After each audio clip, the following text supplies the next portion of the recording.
Let me go back to the start here. I was offline accidentally, so I just mentioned come Monday if you want to learn how to pick locks, physically to Science 37. It's extra credit in any of my classes. And we're doing Chapter 8 here. So we're down here at this part, exploiting devices through Polaris viewer memory corruption. So a physical attack is when you get physical access to the phone, for example, by seizing it at a crime scene, but then it's locked. So how do you get past the lock screen? And we'll talk about two techniques here, but I must say the most practical technique now is to just pay a lot of money to Celebrite, the Israeli company. They will sell you software that they claim will punch through all the lock screens and all the encryption on any version of Android or iPhone. But it's expensive, but that's what some police departments do. So if you have USB debugging turned on, which is not normally on by default, then you can just use ADB shell to get a shell on the screen, and you can get on the phone. And if the phone has been rooted, then you can copy all the user data, and that's what we did to gather data in the forensic class. But you do have to allow USB debugging typically. It's not typically on by default.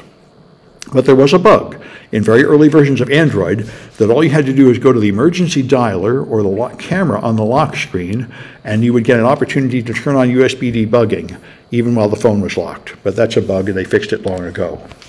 I must say this camera, I don't even know what this lock screen camera is, but half the time I pull my iPhone out of my pocket, the camera is turned on. So I'm a clumsy oaf like my father was. The phone is covered with little buttons. I don't know what they do, and I'm constantly setting off things I don't want to set off. Back when I used to use Apple EarPods, they would fall out of my ears, and every time I would touch them to put them back in my ears, it would do weird things like switch to the next podcast or turn it off or change the volume. Modern devices are covered with touch-sensitive things that I do not understand that just get in the way. I was actually covering it with masking tape so I could use the device without constantly hitting the controls. Anyway, so privilege levels. You can control ADB privileges. By default, ADB runs, but not as root, just as a normal user, a shell user. You can change an option in the default prop though, and then the ADB daemon will run as root. Now I see a comment in Twitch. USB debugging shouldn't work if screen is locked. Well, no, if you turned it on, it'll stay on all the time. But it shouldn't be on a normal phone you're using. It should only be on a phone that you're using for research purposes or something. I mean, it's generally too dangerous. You normally don't leave it on for a phone you're actually using as a phone. And manufacturers are not supposed to ship devices with USB debugging turned on.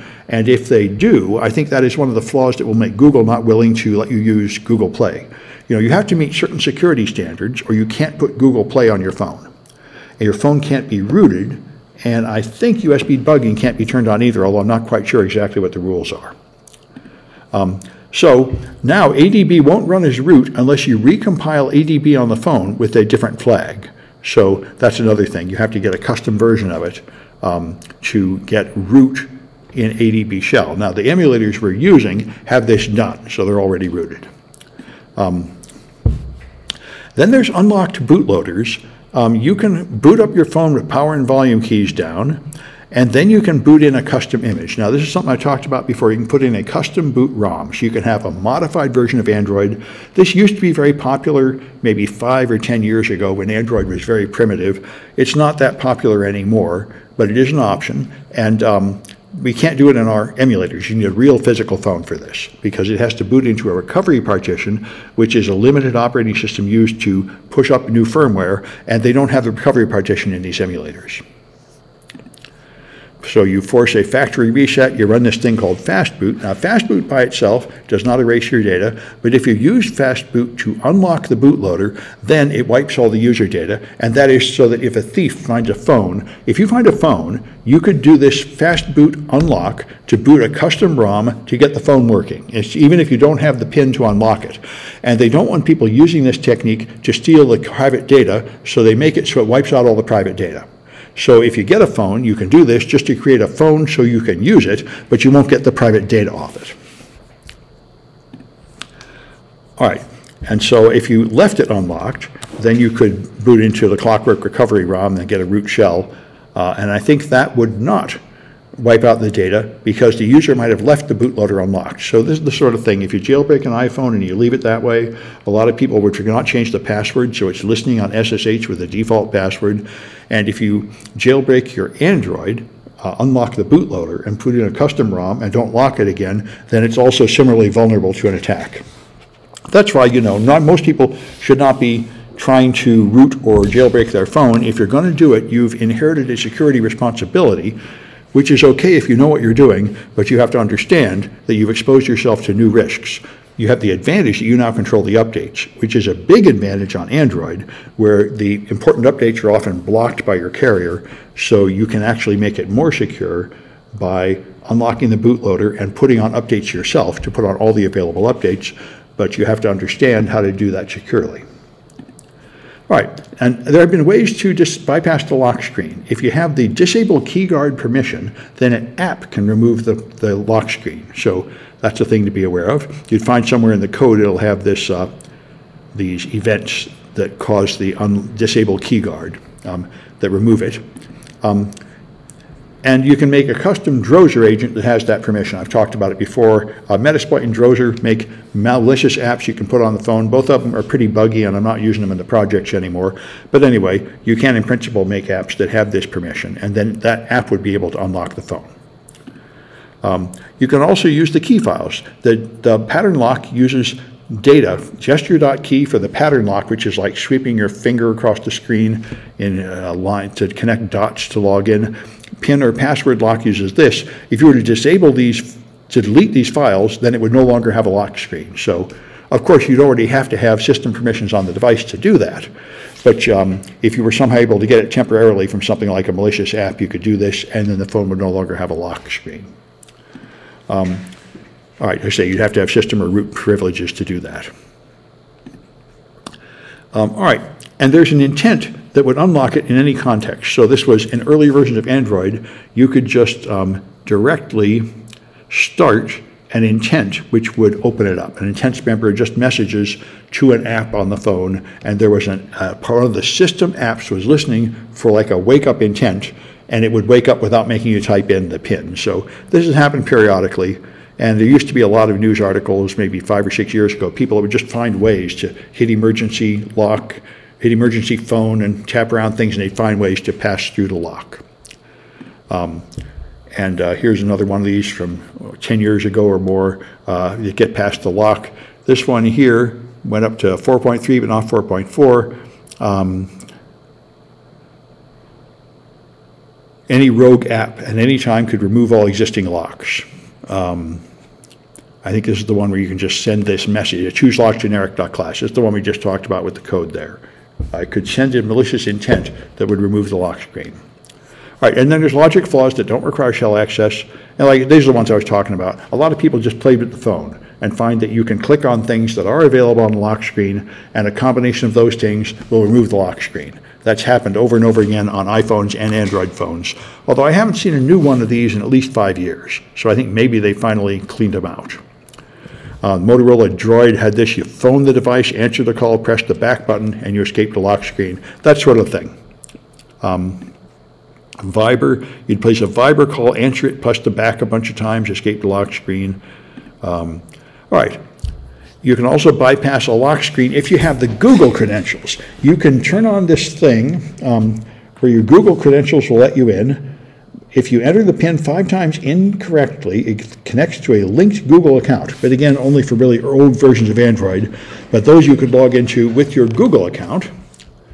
And there was a thing called Android Device Manager, which is apparently available even in later versions of Android, where you can choose to allow a Google account to log into the phone, probably as like an emergency recovery if you forget your PIN. But user has to enable it, and it will erase all your data, just like the other ones. So it'll get you in their phone, but it won't get you in the data from your apps. Of course, the idea, I think, is you should have all your apps backed up in whatever Google's version of iCloud is. That's probably their idea, if you're going to do a thing like that. All right, and so there's remote exploits. Remote exploits are launched over the internet, like the kind of malware that you see on PCs, remote access Trojans and such. And so there's 3 ways to do it. One way is to install a piece of malicious code that has a limited agent or a malicious piece of code that can use, which it has limited, but it will then start an agent by abusing install packages. So this thing will have the install packages permission. You trick somebody into installing it, which is very easy because the Android Play Store is full of malware, and people click on it all the time. And then you can use it to install stages of malware. Browser memory corruption is the thing like a buffer overflow or a format string vulnerability in the native code, typically not found in the Java code, but in the C code, which would be written native code, which is part of many apps and parts of the operating system. So then you just have the usual flaws here. This is becoming rarer as people get the bugs out of it. And one example of this was the Polaris viewer memory corruption. This was a file viewer pre-installed on some devices, and it had a stack-based buffer overflow. And the app also had install packages, so if you did manage to take over this app, you could then install other packages, and that would give you really strong power over the phone. And we mentioned before the JavaScript interface. If they have this and they target old APIs, then you can inject code from a website. The website can have JavaScript, and the JavaScript can execute on the phone as Java, which gives you a high degree of command injection onto the phone. All right, and you can use Metasploit, which I had in the projects at one time, but I had a lot of trouble with it. I don't think I have it in my current version of projects, but there are Android exploits in Metasploit, and you can generate malicious APKs and install them on phones and get things like remote shells controlling the phone. All right. So, all right, then there's privilege escalation, of course. If you do manage to get malware on the phone or get a remote shell, you usually are not administrator. You're usually just you_something, one of the user accounts. So you have to improve your privileges to get up to root. And so there was a thing called the Exynos driver, which exploited on some devices. All right, it sometimes causes the device to reboot, but sometimes you get root shell on those particular old devices. And if you want to, you can install an SU binary that allows every app to escalate to root without alerting the user. This is not common. Normally, if you put a root app on your phone, it will pop up a box every time it escalates and get you to agree to make sure no app is doing it maliciously. But you can, if you have installed packages privileges, you can install a special SU binary that does not warn the user, and that's pretty malicious. And then there's machine in the middle exploits. Ways to get in the middle to modify data. You can have a wireless network in a public place, and when people connect, you're in the middle. You can use ARP poisoning to redirect traffic on a local area network to put yourself in the middle, or you can use burp to intercept traffic the way we're doing. These are ways to get in the middle. And once you're in the middle, then you have the problem with HTTPS. The certificates will not be authentic from your device in the middle, so the only solution to that is to get a real root SSL certificate, which you can do if you're rich or a nation state. But other than that, you can just put up a fake certificate and exploit apps that don't bother to verify their certificate, and there's plenty of them. So those are a rundown of some of the types of attacks out there. Let's try a Kahoot, which is 8B here.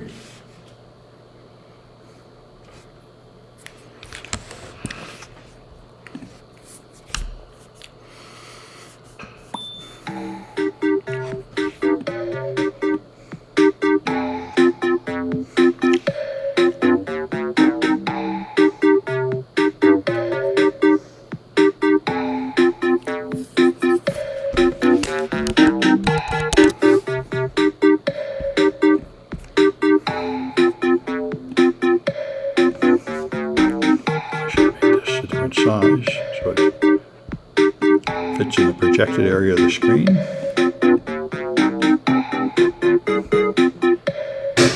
There.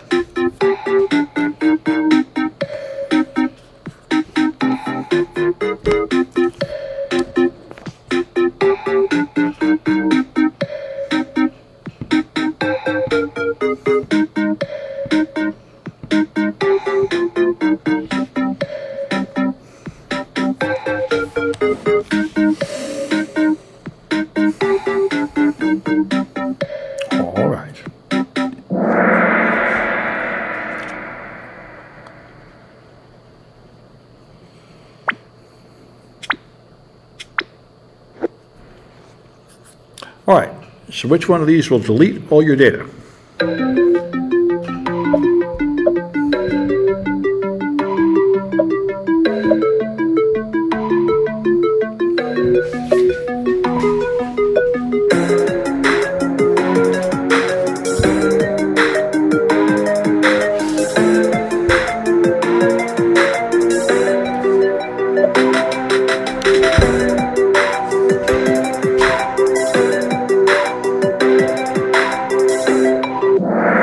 Yep, unlocking the bootloader. All right.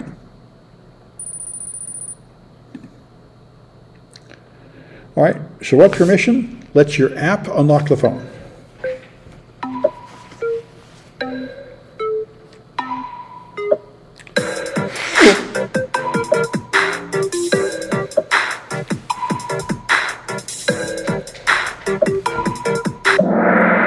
Yep, disable key guard. All right. All right, what system allows a website to unlock your phone?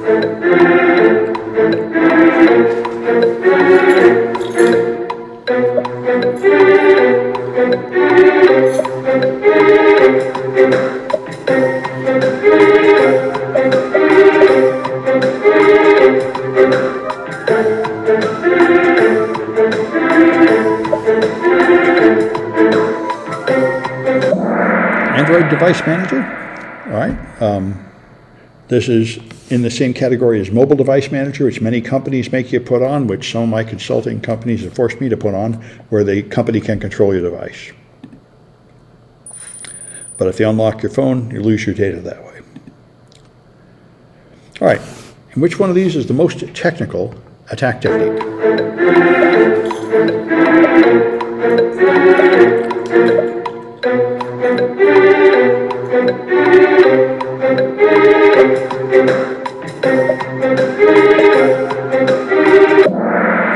Yeah, memory corruption. We have a whole class about it, 127, how to exploit those things, and they're a little bit tricky. All right.